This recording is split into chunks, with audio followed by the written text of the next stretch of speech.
was the largest public gathering the city had ever seen. We were loved in Philadelphia, and we were equally as hated in every other city. The Flyers hung an effigy. People hated us. Carrier, he is not too popular here in Buffalo. And I remember going on the road, and you see big headlines in papers. Keep your wives and children inside, the Flyers are in town. Hide the women and children, here come the animals.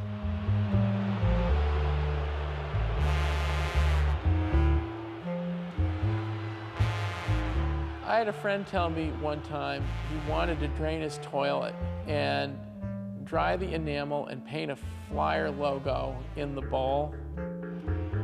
We had police escorts here and there, windows in our bus being busted. They'd chase us for 4 or 5 blocks, running from one traffic light to the next. And at each one, every time they got up on the bus, they'd give us the old signal, here. You get the usual death threats, and it was good. I love that. They're supposed to hate you, right? If you don't do anything for them to dislike you, then you're not much of an opponent. In that case, Bobby Clarke may have been the league's top adversary.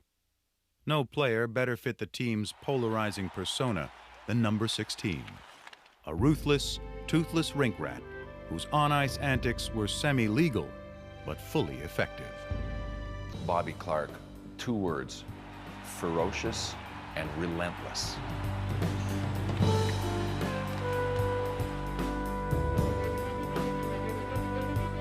Cut and bleeding, getting stitches between periods and coming right back and feeding somebody right in front of the slot.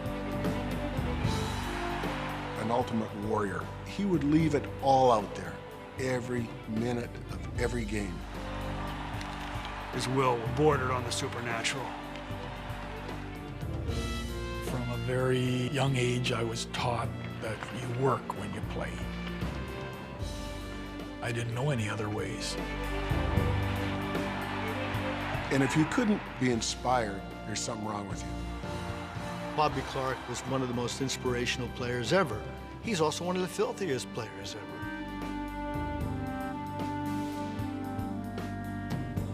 We hated his guts. He would chop you on the ankles. He would chop you on the hands. He unquestionably took liberties because he knew he'd be protected.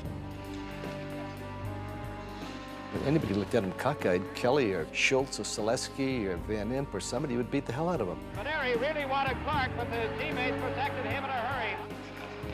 The Flyers had a rookie named Steve Short, and he took a run at Clarke the first day of training camp, and he went to the hospital every day for a week after that. You didn't mess with the boss.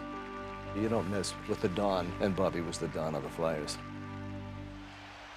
An 8-time All-Star and 3-time league MVP, the cold-blooded capo of the Flyer family